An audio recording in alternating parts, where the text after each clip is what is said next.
Pessoal, mais um vídeo. Vamos falar mais um pouco da palavra de Deus. Desse jeito aqui mesmo, meio largado. Mas é isso aí. Vou tentar responder hoje um questionamento aí de um colega de trabalho meu, do Leandro. E ele questiona sobre algumas coisas na Bíblia que tem que ser do jeito que é e pronto, acabou. E eu falo para ele que existem algumas exceções. Quando nós andamos com Deus, quando nós temos uma relação de intimidade com Deus, existem algumas exceções do Senhor. Ele não é aquele carrasco como muitas pessoas imaginam que ele é, né, no Antigo Testamento, e agora ele é o Senhor bonzinho no Novo Testamento. Muito pelo contrário, desde o início da Bíblia aí que a gente conhece, desde Adão, ele vem oferecendo o seu perdão, ele vem trazendo para nós uma oportunidade de nos achegarmos a ele. E a palavra primeira, que são duas passagens, se encontra em 2 Samuel, capítulo 11, uma história super conhecida entre nós cristãos, que fala de Davi e Batseba. E o primeiro versículo diz: na primavera do ano seguinte, época em que os reis saem à guerra, enviou Davi a Joabe e a seus servos com ele. E todo o Israel destruíram os filhos de Amon e sitiaram a Rabá, mas Davi ficou em Jerusalém. Uma tarde levantou-se Davi do seu leito e andava passeando no terraço da casa real. Do terraço viu uma mulher que se estava lavando. Era esta mulher muito formosa. E Davi mandou tomar informações sobre ela. Disseram-lhe: não é esta Batseba, filha de Eliã, mulher de Urias, o heteu? Então Davi enviou mensageiros para trazê-la. Ela veio a ele e se deitou com ela. Ela já se tinha purificado da sua imundície, então ela voltou para casa. Certo, até aqui nós já conhecemos muito bem essa história.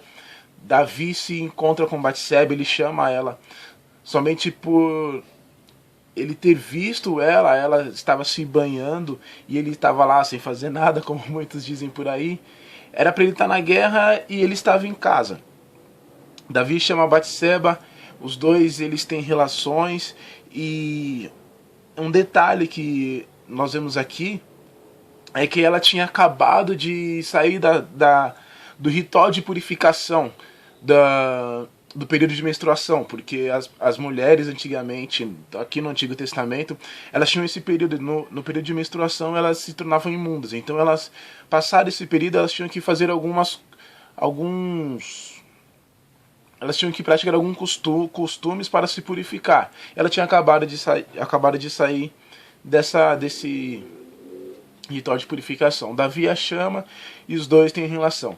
Porém, Davi, ele sabia que ela era casada e ela engravida. Davi, com medo, chama Urias, que é o marido de Batseba, e arma uma cilada ali para que ele seja morto, né? Ou para ele voltar para casa e ter relações também com ela, para que ele escondesse essa gravidez, certo? Porém, Urias não quis voltar para casa, ele ficou na porta do palácio.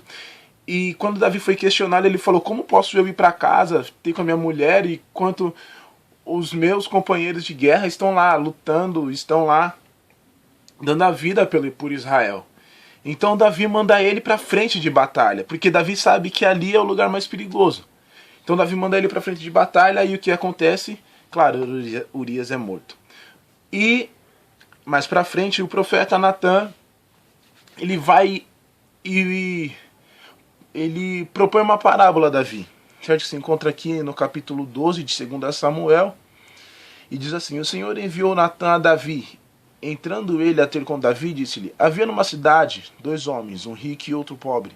O rico tinha ovelhas e gado em grande número, mas o pobre não tinha coisa nenhuma, senão uma pequena cordeira, que comprara e criara, e em que em sua casa crescera, junto com seus filhos. Do seu bocado comia, do seu copo bebia, e dormia em seus regaços. Ele a tinha como filha. Chegando um viajante ao homem rico, não quis este tomar das suas ovelhas e do gado para dar comer ao viajante, que viera a ele. Em vez disso, tomou a cordeira do pobre e a preparou para o homem que lhe havia chegado. Somente até aqui. Aqui Natan ele chega a Davi e fala: é o seguinte, Davi, o que você deve fazer com essa pessoa, com esse... Então, fui atrapalhado. Vamos lá. No versículo 5, diz assim, do capítulo 12: Então o furor de Davi se acendeu sobremaneira contra aquele homem, e disse a Natã: Tão certo como vive o Senhor, digno de morte é o homem que fez isso. Pela cordeira restituirá o quádruplo, porque fez tal coisa e não se compadeceu. Então disse Natã a Davi: Tu és esse homem. Assim diz o Senhor Deus de Israel: Eu te ungi rei sobre Israel e te livrei das mãos de Saul. Dei-te a casa de teu senhor e as mulheres de teu senhor. Em teus braços também te dei a casa de Israel e de Judá. E se isso fosse pouco, te acrescentaria muito mais. Porque desprezaste a palavra do Senhor, fazendo mal diante de seus olhos. A Urias o Heteu matastes à espada, e a sua mulher tomaste por tua mulher. A ele mataste com uma espada dos filhos de Amon. Certo? Então aqui, Natã, enviado por Deus, ele fala, né, Deus falando através dele, ele fala: Davi, por que você fez isso? Você tinha um palácio, você tem mulheres, você tem concubinas, você tem tudo. E você, pela paixão dos olhos, se deixou ser levado pelo pecado. Pela paixão dos seus olhos, você deixou de seguir a minha palavra. Porém, como nós conhecemos, a Bíblia diz que Davi era o homem segundo o coração de Deus. Então Davi se arrepende profundamente, se casa com Batseba e ela se torna a mulher de seus herdeiros. Certo? Então aqui nós temos a primeira exceção. Porque essa foi a pergunta do meu amigo Leandro, né, que eu falei para ele que mostraria as exceções que existem na Bíblia. Essa foi a primeira exceção. Aqui era para Davi e Batseba serem mortos apredejados. Mas não, Davi se arrependeu. E é isso que acontece quando nós nos arrependemos na presença de Deus. Ainda que o nosso pecado seja o maior de todos, nós ficamos dia a dia nos condenando por causa do que nós fizemos e nós sabemos que erramos. Mas essa está aqui a primeira exceção, certo? E a segunda se encontra lá no livro de João, no capítulo...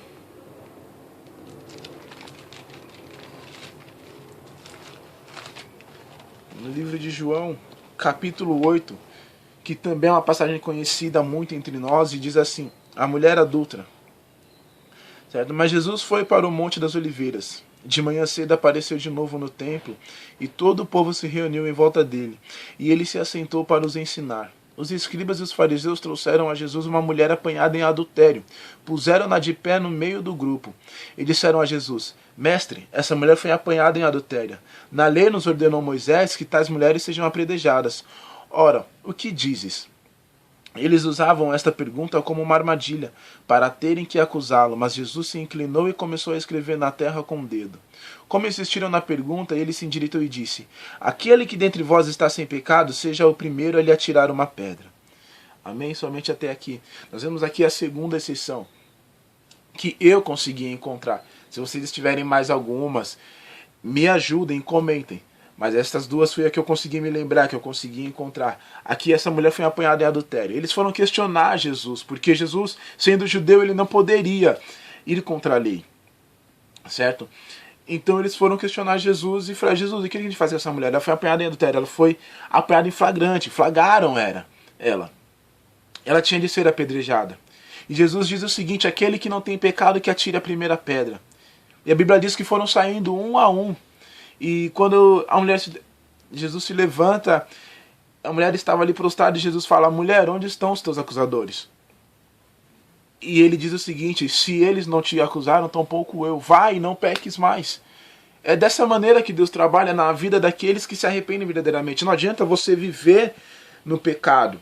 A pessoa que vive no pecado, ela não vai ter o arrependimento de Deus. Deus vai entrar com o seu juízo. Mas aquela pessoa que peca e se arrepende e que... Sabe, aqui foi aquele pecado que a pessoa não conseguiu se conter, quando foi ver já tinha acontecido. E ela se arrepende depois. Deus, ele sonda os nossos corações. Deus, ele sabe o nosso pensamento. Então, existem exceções na Bíblia. Deus não é aquele carrasco, Deus não é aquela pessoa, sabe, que não é isso e é isso. Existem exceções na Bíblia. Existem muitas outras exceções, mas é que eu queria falar, essas duas foi a que se enquadrou porque eu achei que falava do mais próximo, chegava do perdão de Deus. Então, foi esse o questionamento do Leandro, né? Sobre alguma coisa que aconteceu na minha vida. Eu conversando com ele, o pessoal do meu serviço sabe o que se passou na minha vida um período, e eu vou no próximo vídeo, talvez mais uns 2 para frente, aí eu vou contar porque eu acho necessário contar. E vocês vão ver, vocês vão fazer o julgamento que vocês quiserem sobre o que eu vou falar, mas vocês vão ver como Deus age, sabe? Como o agir de Deus, o perdão de Deus na vida daqueles que se arrependem, na vida daqueles que querem viver intensamente com Ele. Então, se você, sabe, tá aí se martirizando por alguma coisa que você fez, e se você se arrepende, não se preocupe, Deus sabe o seu coração. Deus conhece o seu levantar e o seu deitar. Deus sabe o que você tem passado, por que você fez, como você fez e como você está arrependido. Então Ele te perdoa, Ele te renova. O Senhor, Ele lança sobre você, sabe, um renovo. Ele lança sobre você o seu manto, Ele te esconde debaixo das suas asas, porque você está verdadeiramente arrependido. Você não é daqueles que vai para a igreja e depois vai para a balada, e vai para a igreja e vai para a balada. Não, você está arrependido, você quer realmente uma comunhão com o Senhor. Então Ele se arrepende, e você é uma exceção de Deus. Você é uma exceção, assim como eu creio que eu também sou uma exceção. Amém? Que vocês venham ficar com essas palavras, que a pergunta do meu amigo Leandro esteja respondida, né? E fiquem na paz.